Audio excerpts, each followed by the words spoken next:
Welcome, I'm Kinetic Symphony. This is Dave. I hunt down and report on weird and true mysterious stories, from glitches to the supernatural. Case file number 1998, written by Lana Bandicoot. Mirror me at the coffee Jubilee. I work a pretty boring 9-to-5 job in a mid-size office building. Every day, I go to the same coffee shop across the street around 2 p.m. for my caffeine fix.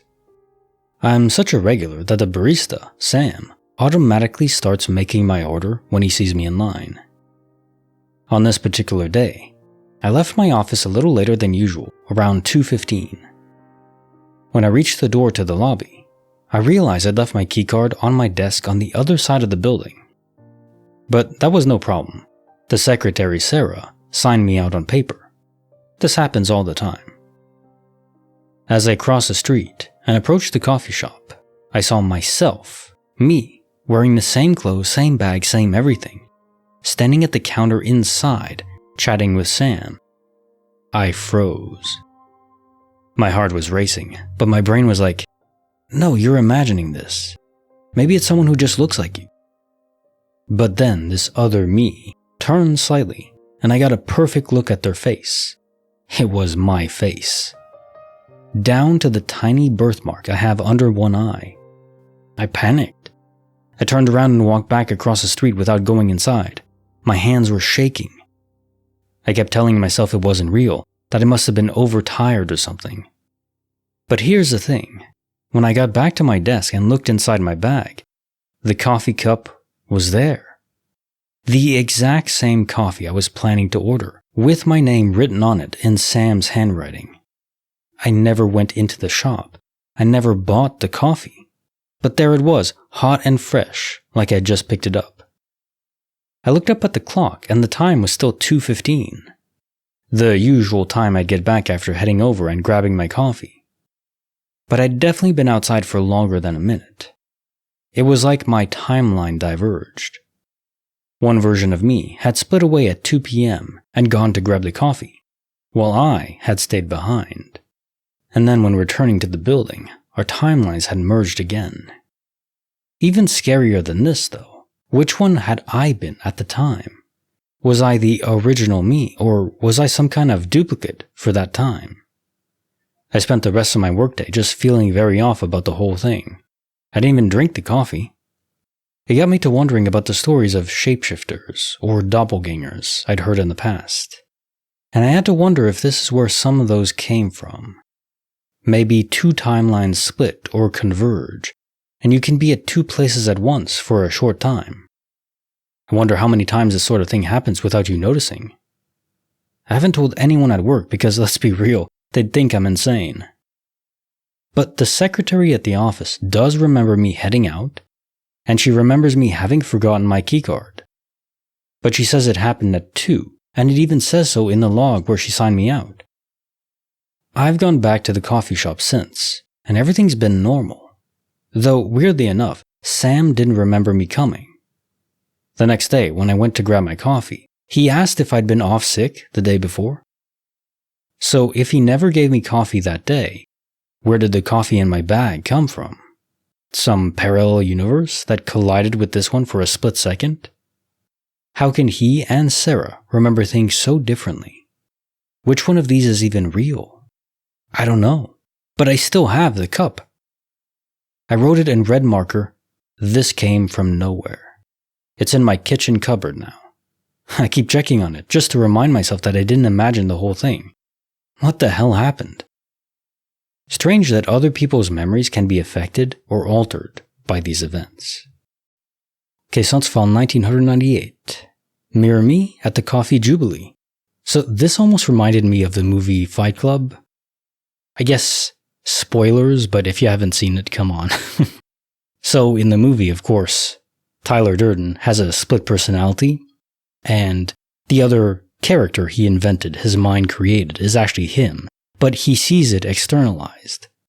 And I always wonder, to what extent does that happen in real life? I know people have dissociative states, but to truly recreate an entire human being that they didn't see, Anyways, this is what I was thinking initially, but then you say that Sam, the barista, didn't even remember you going. So it wasn't a state of disassociation where you were seeing yourself across the street buying coffee interacting with Sam.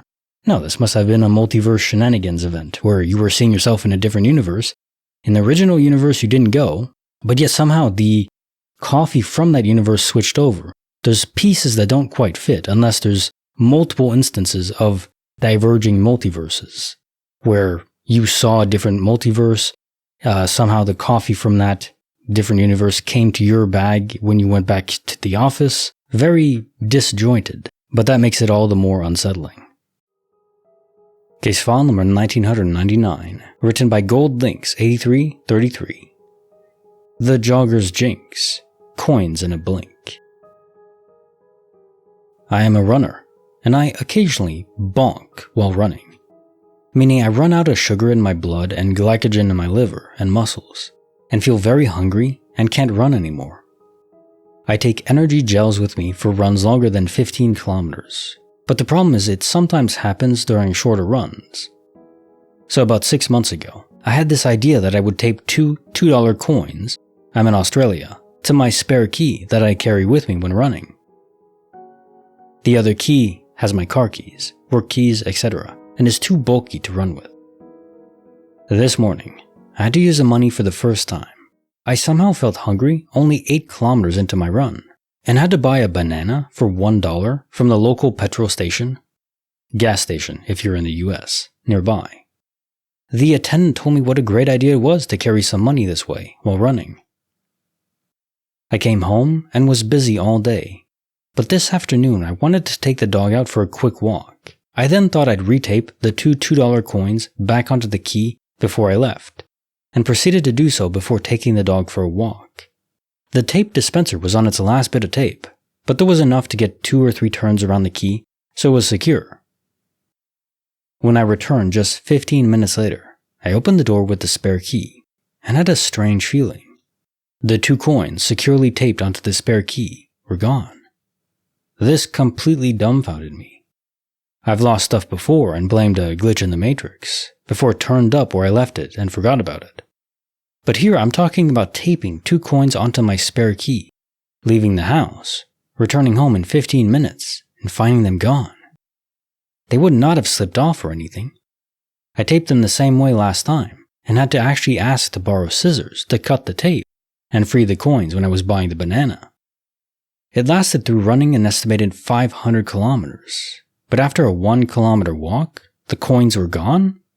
Normally I'd lose my crap over this, but I find myself strangely calm, and acknowledging there's more to this world than just the physical, visible, and palpable dimension. Case notes file 1999. Jogger's Jinx, coins in a blink. So it's true that tape eventually fades, the glue on it becomes weaker over time, but this happens so quickly, given the estimate you give, like 500 kilometers it lasting that long. The first time, well, it doesn't really make sense, does it? That these would just fall off. Plus, if it's attached to you, you would have felt it. The hairs passing by. But this does point to something very specific.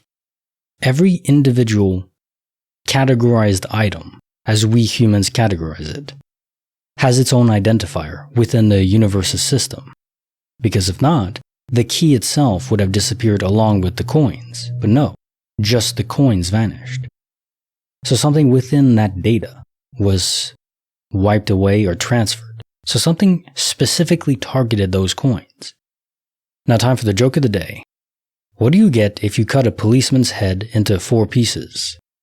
Police headquarters. Just like the video, subscribe, hit the bell. Kinetic Symphony signing off.